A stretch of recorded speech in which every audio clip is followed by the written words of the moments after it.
அமைதியாக இருந்த ஒரு அழகான காடு. அந்த காட்டில் ஒரு பெரிய வலிமையான சிங்கம் இருந்தது. ஒரு நாள் அது மரத்தடியில் ஆழ்ந்த தூக்கத்தில் இருந்தது. அப்போது ஒரு சின்ன குட்டி எலி அங்கே ஓடி விளையாடிக் கொண்டிருந்தது. அது தெரியாமலே சிங்கத்தின் மேல் ஏறியோடியது. திடீரென்று சிங்கம் வீழ்த்து கொண்டது. "உன்னை இப்போ சாப்பிடுவேன்" என்று அது கோபமாக சொன்னது.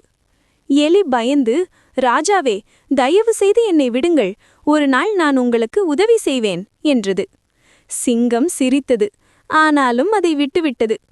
சில நாட்கள் கழித்து சிங்கம் வேட்டைக்காரன் போட்ட வரையில் சிக்கிக்கொண்டது.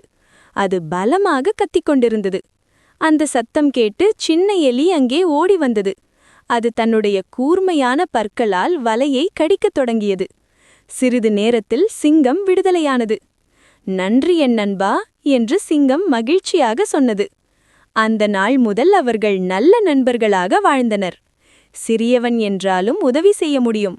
நல்லது செய்தால் அது நமக்கு திரும்ப வரும்.